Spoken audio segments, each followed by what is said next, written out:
ya el contrato está cerrado con Pfizer y ya me acaban de oficializar que el viernes a las 7 está llegando acá el lote el primer lote de vacunas.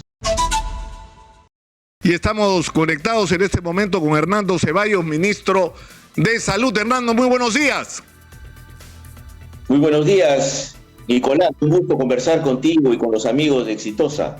Estamos, como lo hacemos todas las semanas, prácticamente todos los días, actualizando la situación de esta especie de guerra que tenemos contra la pandemia, donde te ha tocado, mi estimado Hernando, un papel como de general, ¿no? En el campo de batalla. Estamos enfrentados ahora a un problema. Es cierto que la Omicron no está produciendo los gravísimos efectos que produjeron las otras variantes. Sin embargo, hay una cantidad impresionante de gente que tiene síntomas, que requiere acceder a medicamentos, pero hay muchas quejas de gente que dice: me están subiendo el precio de algo tan básico como el paracetamol. ¿Qué se va a hacer frente a esta situación? Bueno, primero saludarte, Nicolás, a los amigos. Efectivamente, estamos en una batalla complicada, pero yo creo que tenemos algunas armas para poder enfrentar este reto, ¿no? El contagio por el Omicron viene cabalgando muy rápidamente, ¿no? Esta semana estamos, según los reportes que tenemos, estamos acercándonos a los 250.000 contagios semanales. La semana que viene, porque estamos duplicando a los pocos días la cantidad de casos, es probable que la semana que viene estemos arriba del 500.000 de contagios en el país. Es impresionante la velocidad con que se reproduce este virus y está pasando, este es un fenómeno mundial. En Estados Unidos ya se acabaron las pruebas moleculares, hay una serie de inconvenientes por el alto grado de contagiosidad. Por suerte es una variante, por suerte entre comillas, porque esto no tiene que generar la sensación de que estamos bien y que hay que bajar la guardia en la ciudadanía, porque el alto volumen de contagios también arrastra un porcentaje mayor de gente que se complica, ¿no? O sea, no creamos que el Omicron va a actuar de manera moderada para todos. Por ejemplo, el que no está vacunado o el que tiene una comorbilidad o tiene una edad elevada puede ser pasible de complicaciones serias por el Omicron, incluso fallecer. Entonces, acá esto ha generado, por supuesto, un mayor consumo de medicamentos en todo el país. Yo he señalado hace un par de días en una entrevista que está bien, nosotros respetamos la libertad de empresa, pero lo que no vamos a permitir es que pase en nuestro país lo que sucedió en la primera ola, que un sector, por suerte minoritario, pero que afectó mucho a la población de empresarios, especuló con la situación grave sanitaria que teníamos y se dispararon los precios, se disparó el oxígeno, en fin, se dispararon los precios de las camas en las clínicas. Esto no puede pasar así, ¿no? O sea, esto no lo vamos a permitir. Está bien, pero tiene que haber un límite, un techo, ¿no? En los precios vamos justamente esta semana, vamos a sentarnos con la Asociación de Clínicas y de Farmacias y Boticas en el país, también con los empresarios de las clínicas y también de oxígeno, porque tenemos que entender todos que tenemos un compromiso con el país, que esto no es que es una oportunidad para enriquecerme, sino es una oportunidad para servir a la gente, y el Estado tiene la responsabilidad del Poder Ejecutivo de evitar que esta libertad de mercado se convierta pues en una especulación. Claro, porque no ha habido, Hernando, discúlpame, eso significa que se va a introducir el concepto de los topes, como en otros países. Es decir, por ejemplo, ahora ha ocurrido una cosa sorprendente. Uno tenía el requerimiento de hacerse una prueba y los precios que se han cobrado por las pruebas no tienen ninguna correspondencia con respecto a los costos con los que esas pruebas se importan, por ejemplo, ¿no es cierto? O sea, tú podías pagar 180 soles por una prueba que ibas a una farmacia en Madrid o en Miami y te costaba, ¿qué cosa? 8 euros, me parece, en Madrid, y algo así como $12 o incluso menos en Estados Unidos. O sea, y nosotros estábamos pagando por lo similar varias veces más, ¿no? Sí, y de hecho eso se está dando aquí en el país. y creo que tiene que haber un nivel de control, sobre todo porque la progresión de los contagios se va a mantener por un tiempo más. Entonces hay que ponerle un límite. Esperemos que no se ponga la ciudadanía en la coyuntura de una situación límite para conseguir oxígeno, camas, etcétera, ¿no? Afortunadamente, la verdad, Nicolás, la vacuna nos está sirviendo muchísimo, porque si no nuestra situación sanitaria sería mucho más complicada. Y justamente las normas que hemos implementado es a focalizar en los sectores que más se pueden complicar los cuidados y las normas para protegerlos, ¿no? Pero sí, yo creo que esto tiene que tener un límite, ¿no? De hecho, lo va a tener. Estando yo por lo menos al frente del Ministerio de Salud, Nicolás, yo no voy a permitir que se especule con la necesidad de la gente, ¿no? A mí, yo estoy en el gabinete para apoyar un proyecto de cambios en el país, de acercar la salud a la población, pero de ninguna manera podemos permitir que esta situación de emergencia sanitaria se convierta en especulación. O sea, ¿cómo podrías resumir tú, Hernando? ¿Cómo podrías...? Vamos a tener reuniones con empresarios, sí, Nicolás, sí. ¿Cómo podrías resumir esto? Porque lamentablemente lo que ocurrió fue un desmadre, ¿no? O sea, las clínicas te cobraban lo que querían, algunos medicamentos se dispararon a precios absurdos, ¿no? Y fue una cosa que no tenía sentido, porque se supone que hay una ley para situaciones de emergencia. Ni siquiera tienes que inventar una legislación, ¿no es cierto? Simplemente tienes que aplicar la ley para situaciones como esta. Es una situación de emergencia, estamos frente a una epidemia. O sea, la Constitución y la ley te ampara para tomar decisiones de control de precios que no podrías hacerlo en una situación normal, ¿no?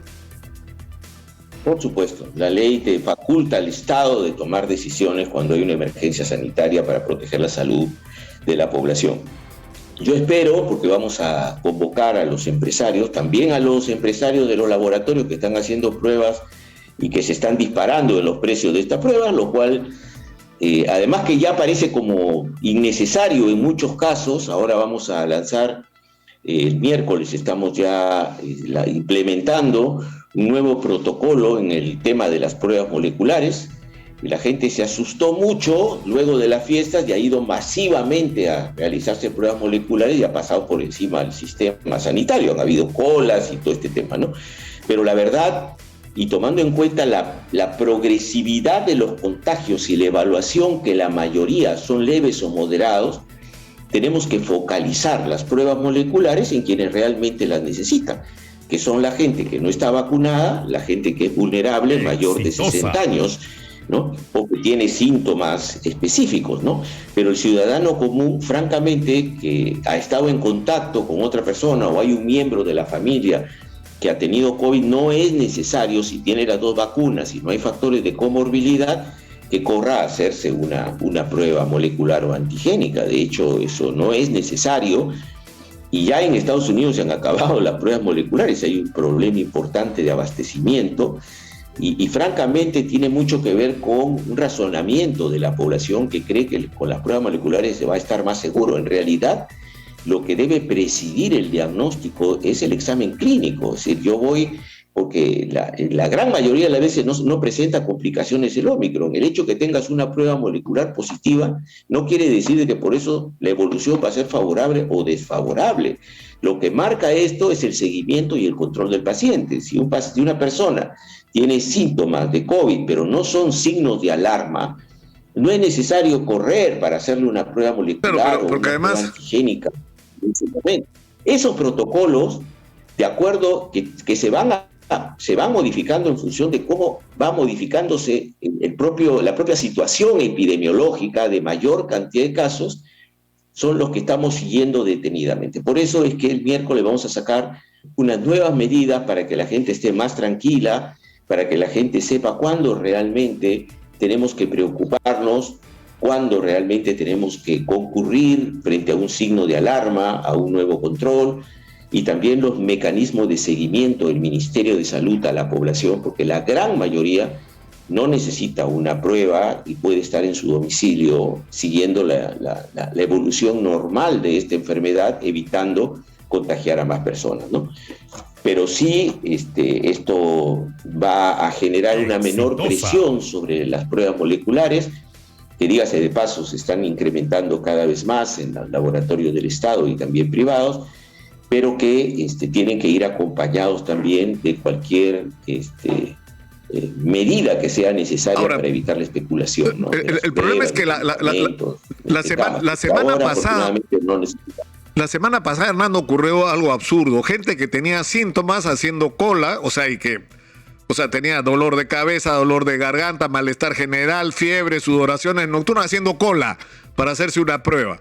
Y luego de que le decían que la prueba era positiva, haciendo cola, sabiendo que estaba contagiado, es decir, moviéndose en transporte público, moviéndose en un taxi, ¿no es cierto? Y haciendo cola para que le den un certificado para poder exonerarse de los días de trabajo, ¿no es cierto? Eso ha sido absurdo, ¿no? Eso no debería ocurrir. Porque es exactamente en dirección contraria de lo que ustedes están diciendo, ¿no?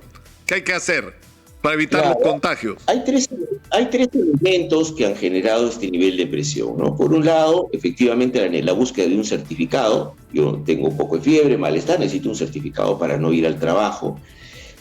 Como ha sido tan abrupta el inicio de esto, ha generado un desajuste. Lo otro es gente que quiere viajar y que necesita estar seguros de si tiene o no tiene COVID. Y la tercera, la gente que se ha preocupado, se ha asustado y dice, voy a hacerme una prueba antigénica o molecular porque cree de que si se hace la prueba ya está más seguro, ¿no? Y en realidad tal es el volumen de contagios y que va a seguir incrementándose en nuestro país, que lo que tiene que presidir el criterio de qué hago es el cuadro clínico. Si tú tienes fiebre, tienes tos, pero no tienes signo de alarma, no tienes dificultad respiratoria, no estás disminuyendo tu concentración de oxígeno en la sangre, y además tienes los signos de COVID, pero estás vacunado correctamente, no tienes comorbilidad, no es necesario hacer una cola para una prueba. Puedes ir a tu casa, estar tranquilo, esperar que procese, que procesen los días, que generalmente son 7 días aproximadamente, 5 a 7 días esta variante Ómicron, y después puedes reincorporarte normalmente a tu actividad habitual, ¿no? Lo que la gente cree muchas veces es que necesita la prueba molecular o antigénica para curarse. No, el problema es que hay centros laborales, Hernando, donde le exigen a la gente una prueba cuando debería bastar el diagnóstico por telemedicina o incluso, como se aplica en otros países, una declaración jurada. Tengo estos síntomas desde hace tantos días, sospecho que tengo, ¿no es cierto? Y declaro bajo juramento que esta es mi condición, ¿no? Exactamente. Eso lo vamos a coordinar justamente con el Ministerio de Trabajo, porque es una sobrecarga que está teniendo el Ministerio de Salud, que es innecesario, porque en realidad nosotros tendríamos que estar más enfocados en cómo protegemos a la población más vulnerable que todo este tema de la emisión de certificados médicos, pero que efectivamente es una necesidad. Para nosotros el tema central, Nicolás, es cómo a ese sector, en medio de un incremento tan importante de la variante Ómicron en nuestro país, el sector más vulnerable, el sector que está en cuidados intensivos, el sector que fallece, ¿cuál es? ¿No? Es el que no se ha vacunado correctamente y es el que tiene alguna comorbilidad o tiene una edad avanzada. De hecho, el 92% de manera proporcional en las unidades de cuidados intensivos corresponde a las personas que no tienen las 2 dosis de vacunación. Entonces, allí es donde queremos proteger a la mayor parte de la población y al resto de la población, que en general no se complica, manejar correctamente las medidas para que pueda ir a su casa, para que se le haga él mismo y con el personal de salud un seguimiento de su proceso de COVID, que en general evoluciona favorablemente cuando el ciudadano no tiene factores agravantes y está correctamente vacunado. Entonces, que hacer un seguimiento, conocer los signos de alarma, en caso de que aparezcan, pues consultar al personal de salud. Pero mientras tanto, no es necesario ni que se interne, ni que corra a hacerse 1 o 2 pruebas antigénicas. Entiendo, Hernando, que... Además, sí, Nicolás, te escucho. Sí, entiendo que me dijo tu gente de prensa que tienes urgentes cosas que hacer a partir de las 8:30, por eso no quiero terminar esta entrevista con una pregunta. Se ha anunciado la donación de un lote de pruebas a África. Entiendo que son pruebas que están a punto de vencer y se está haciendo para no perder la vigencia de utilidad de esas pruebas. Pero ¿eso qué significa? ¿Que tenemos pruebas de sobra en el Perú? ¿Está garantizado el abastecimiento, por ejemplo, para la vacunación de niños? Sí, estamos hablando de dos cosas diferentes. Nosotros hemos comprado adicionalmente vacunas para niños porque vienen en un envase diferente, tienen otra dosis y necesitamos esa cantidad suficiente para vacunar a los 3.700.000 niños que tenemos en el país. Ya el contrato está cerrado con Pfizer y ya me acaban de oficializar que el viernes a las 7 está llegando acá el lote el primer lote de vacunas. Ahora, el tema con estas vacunas y su donación tiene que ver con contratos firmados el año pasado, en el gobierno anterior, que se firman contratos, pero saben que los contratos tienen condiciones muy desfavorables para los países que requieren las vacunas. Generalmente los grandes laboratorios se aseguran de no tener penalidades en caso que haya retraso en la producción, el tiempo de caducidad de las vacunas. Entonces, el contrato que se ha firmado en diciembre del año pasado están empezando a llegar ahora y en el resto del mes de enero recién al país. Entonces, francamente, están totalmente fuera de la programación que nosotros hemos establecido. Nosotros nos hemos encontrado con que los retrasos en la llegada de estas vacunas nos han obligado a buscar donaciones también y hacer nuevas compras, ¿no? Entonces, ¿qué vamos a hacer con estas vacunas que llegan y que además es imposible que las podamos sacar en el país con vacunaciones por más masivas que las hagamos? Estamos cerca del 82% de la población peruana ya vacunada.